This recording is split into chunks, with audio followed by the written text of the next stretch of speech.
Hey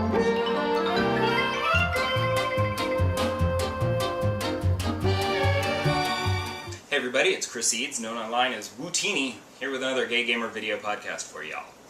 I want to start this week with a quick movie review, very quick. And before the movie review, I need to quickly explain that I had my first problem with AMC's A-List this past week. I had reserved a ticket. I went to see Venom, which obviously I did. But I almost didn't. I was concerned. I had reserved a ticket like a week ago and said, oh, okay, I'll go to a Sunday matinee. And I ordered a ticket for 1:30. And Saturday evening, I checked the app to make sure.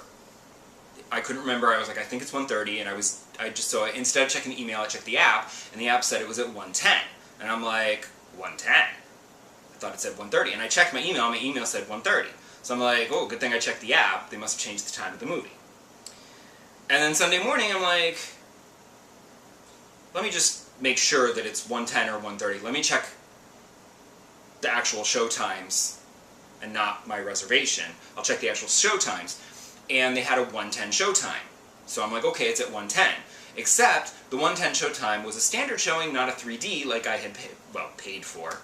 Reserved with my AMC A-List. It's part of my subscription. So I checked the website, and the website said the same thing. So I'm like, what the F?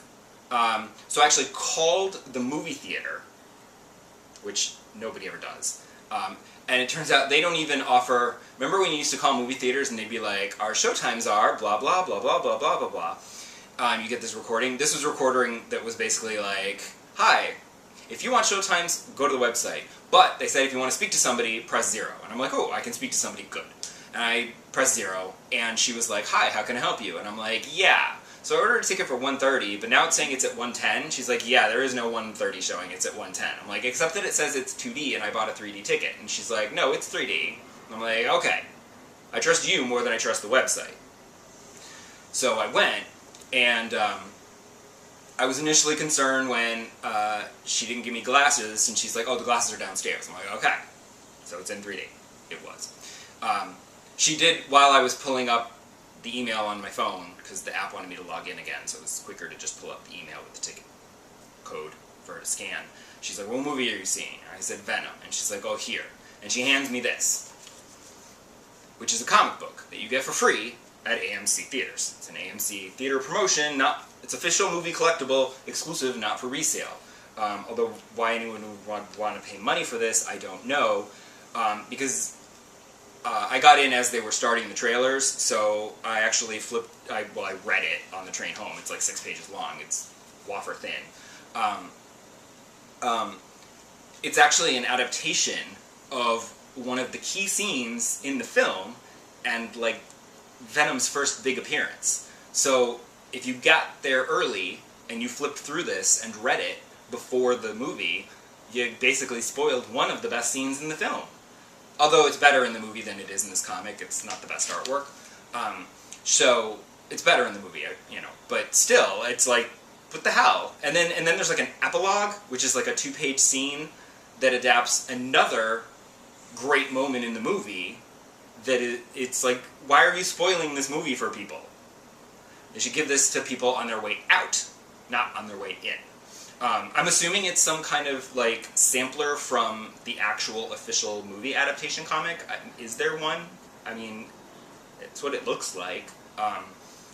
So, whatever. As for the movie, I did get to go see it. This is the first time that I've gone to this particular AMC theater, so I'm wondering if maybe that had something to do with the confusion and mix-ups. The other theaters, I've had no problems at all. The movie itself, I don't know if I like lowered my expectations like below sea level, but I found it weirdly entertaining.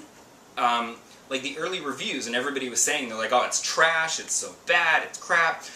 Like even the best reviews of it that I'd seen were basically like, it's like a, it's like an early 2000s superhero movie where it's like, eh.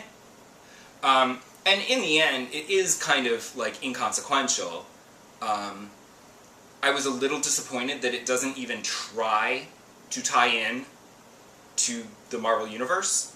Like, I know there's not going to be a Spider-Man in it, but just mentioning some things would be kind of cool, I guess. Like, it's so completely isolated that it was weird. And that makes it feel like a relic from the pre-shared universe stuff, you know? So, but I found it kind of fun.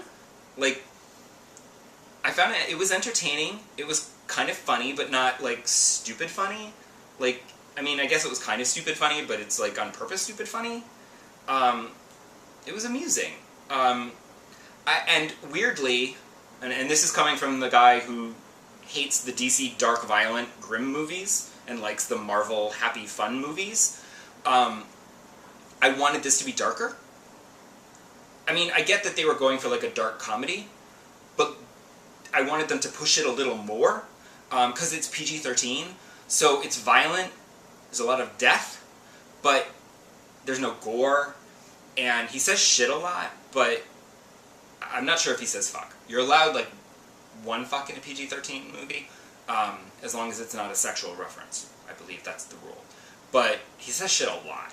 But you can say that in a PG-13 movie. I almost want to see, like, an R-rated cut, like on the Blu-ray or something, because I kind of wish that it had gone just a little further with the black humor, and it could have been, because then it would have been, like, legit amazing, I think. It had the potential to be. As it is, I kind of found it entertaining. So, I mean, your mileage may vary.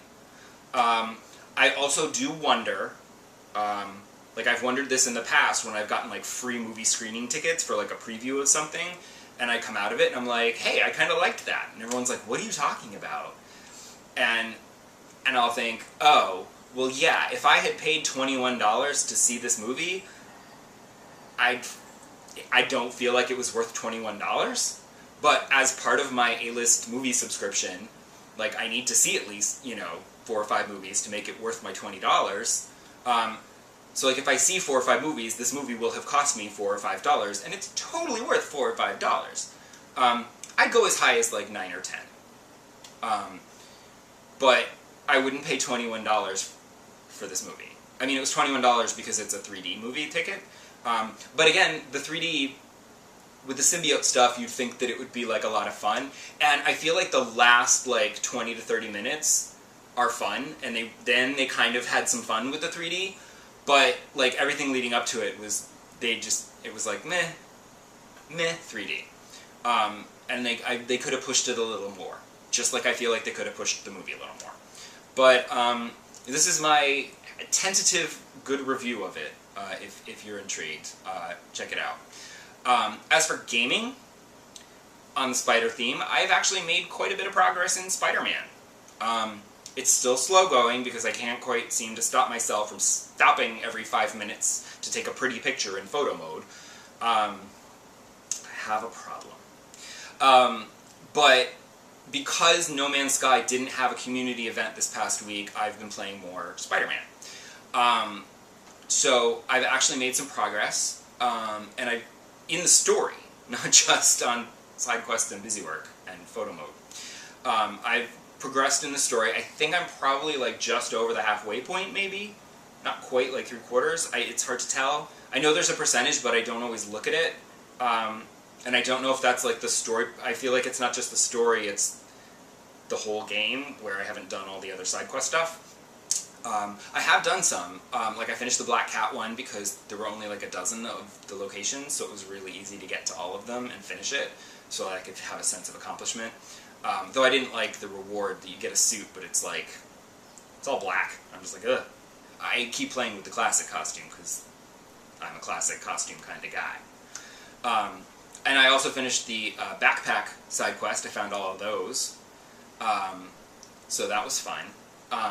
And I keep unlocking these costumes, but I can't actually use them because I can't actually purchase them because I don't have base tokens. Because the bases are super hard. I have so much trouble with those because I fight my way through them in the beginning, it's fine, I can stealth some guys, then you fight regular guys, and it's like I'm okay now with that. but then a couple of rocket launchers, and I get hurt, and then my health dwindles a bit, and all it takes is 1 or 2 rockets, and you're like, and then I can't heal myself enough, and then the 6th wave comes out, and there's like a bunch of guys with rocket launchers, and then I'm dead. And then I'm like, F it. And then you have to start all over, which is like, you can't just start with wave 6, so I'm like, never mind. And it's funny because while playing, I unlocked the demon hideouts, because those are the Fisk bases. These are demon bases. And I found one of those, kind of by accident, and took out the snipers on the roof, and then I decided to give it a shot. And it's a little trickier because it's all indoors, like in a warehouse, so you don't have as much room to move around, but I finished it. It was fine. It was challenging, but it was doable, so I got a base token finally. But I'm not going to waste it on a costume. I'm going to save it and use it to unlock, you know, gadget upgrades and stuff. And I don't want to waste it on a costume that I won't even use because I'm staying with the classic costume because that's just like the look of it. But it's funny because, like, that was surprisingly doable. I don't know if there were rocket launchers. There might have been, but maybe not. I mean, why would you use rocket launchers indoors? But it's a game, so who knows. But I'm doing really good on Spider-Man, because I do actually want to finish it. I don't want to rush through it like my friend who got it after me is already done with it. But I can't play as much as most people can. Like, I can only play a little bit in a day. So, like, I don't want to rush through it, but I do want to finish it in a timely fashion because I still want to play Tomb Raider. And then I want to finish Tomb Raider because everything I see about Assassin's Creed Odyssey looks amazing, and I really want to play it because I love ancient Greece. Although weirdly, I kind of feel, I know there's no continuity, but I kind of feel like I want to play Assassin's Creed Origins before I play Odyssey. I know there's no continuity, so you don't need to, but I also really like ancient Egypt. So I kind of want to play that one and explore ancient Egypt because I think that would be really cool. And also because it has that educational mode where you can like turn off the game and just explore and learn things about the locations and actual Egyptian lore and history and stuff and legend. And I hear they're going to do that for Odyssey as well. They haven't done it yet, but they're gonna. And that's like, I love that. That's a great idea, and I'm super into it. Because I'd love to turn off the combat and just explore the beautiful locations. But like, because that's half the fun is like exploring the beautiful New York in Spider-Man, and then taking pretty pictures. But then there's always like freaking crime everywhere you go, so it's distracting. You can't just swing around and enjoy the scenery. And it's funny because I also feel like I'd like to play Origins before Odyssey, because now that Odyssey is out, Origins would be like super cheap. Except I actually looked it up, and it's not. Like, the PlayStation Network is charging legit full price $59.99 for it. Although Best Buy was charging $49.99 for it. And I would have my, you know, Gamers Club 20% discount off that, so that would be nice. But, like, I felt like now that the new one is out, that one's old enough, although it isn't that old, really. It didn't come out that long ago. But I was thinking it would be like, you know, $30. $25, $30. Alas. But by the time I finish Spider-Man and then Tomb Raider and then think about, do I want to get Origins or do I want to get Odyssey, maybe Origins will be $30. And then I'll be like, yep, sold! But who knows? I still have to finish Spider-Man. And I'm slow. I'm very slow at playing games. As you can tell, if you watch these every time, you see how long it takes me to finish a game. And, very often, I don't finish. But I'm going to finish Spider-Man, because it's awesome, and I want to. I might even try to 100% it, if it's possible. I don't know if I have the skills to 100% it, depending on what some of the other trophies are. They might take a little more skill than I actually have. But we'll see what happens. So come back next time and see if I've made more progress. I probably won't have finished it, but I'll talk about other things too. Bye!